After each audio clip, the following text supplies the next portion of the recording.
إن الحمد لله نحمده ونستعينه ونستغفره ونعوذ بالله من شرور أنفسنا ومن سيئات أعمالنا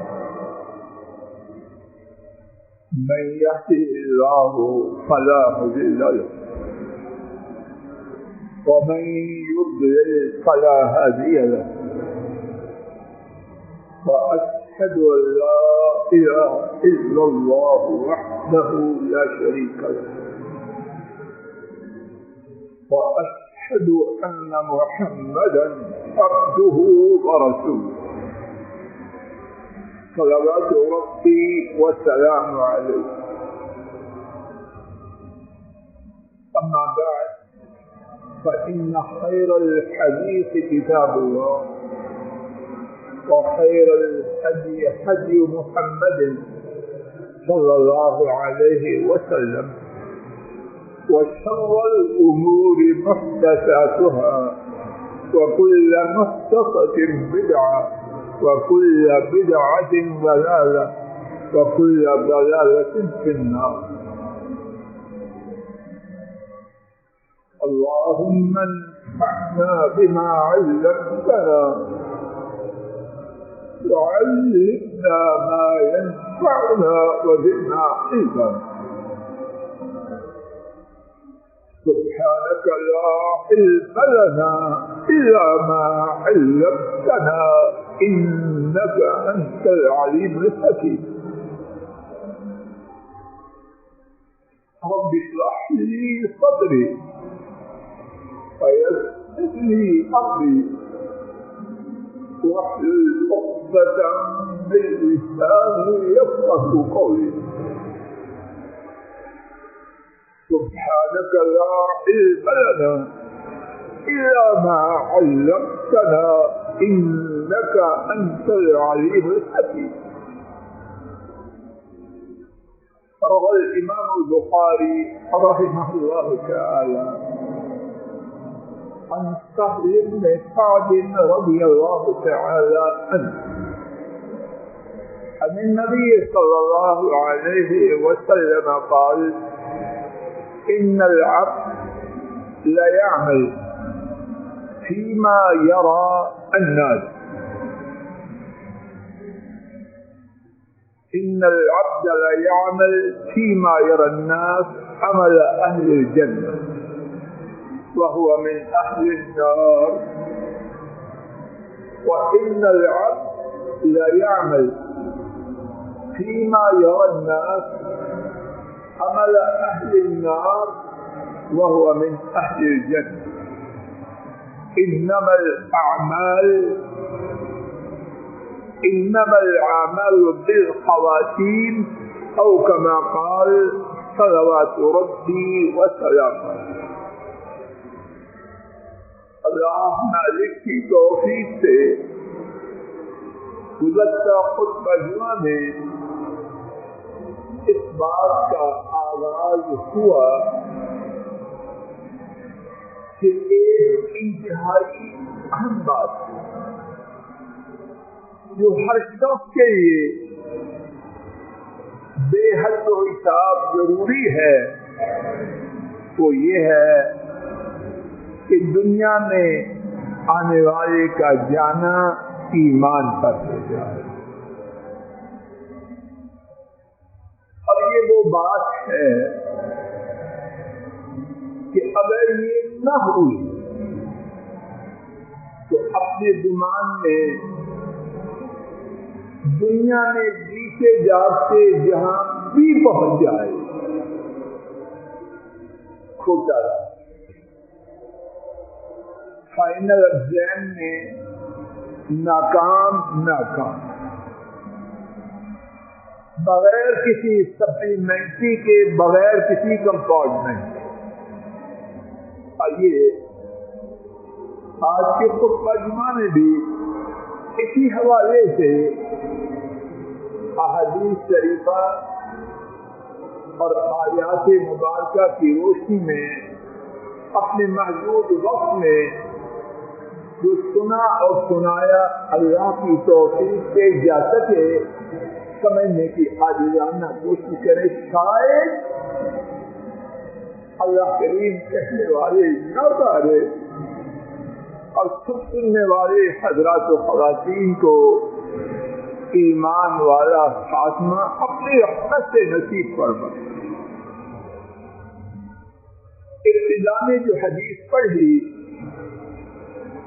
امام بخاری رحمہ اللہ نے حضرت سہل بن سعد رضی اللہ تعالی عنہ سے روایت کیا، نبی کریم صلی اللہ علیہ وسلم نے فرمایا یقیناً بندہ اللہ کے لیے میں آپ اپنے اپنے فائدے کے لیے پوری توجہ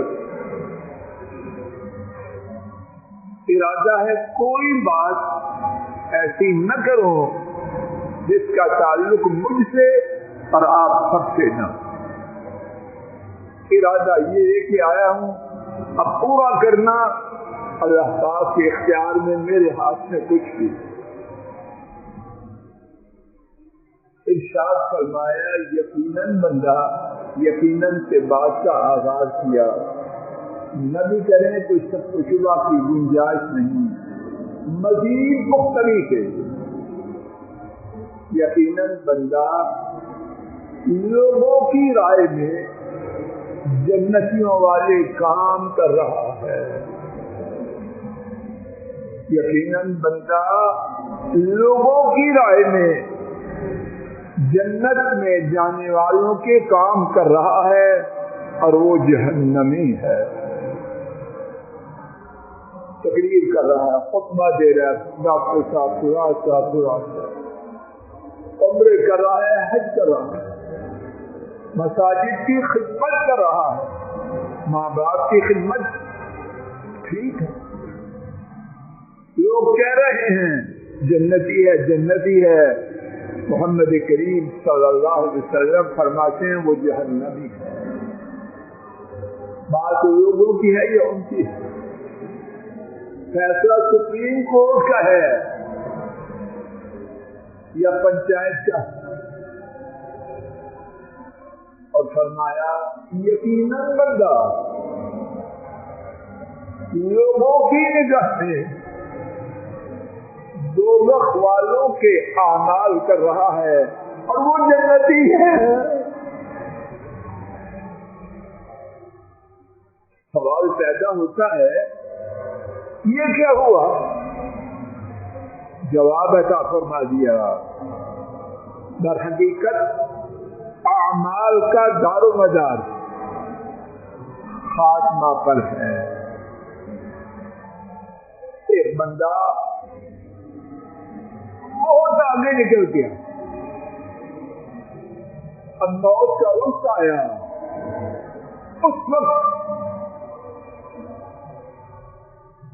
اپنی بیوی کو ناجائز ستا رہا،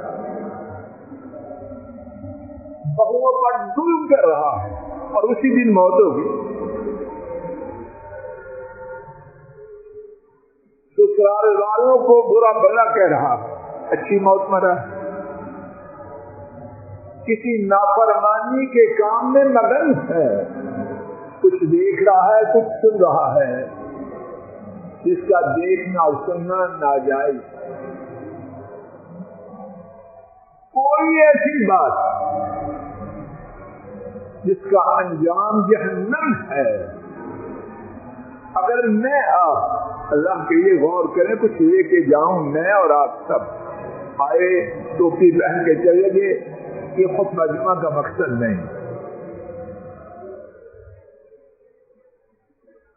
میں آپ جو کام کی اللہ کے لیے غور کریں، غور بار بار کریں، اور سب سے پہلا نشانہ فضل الہی۔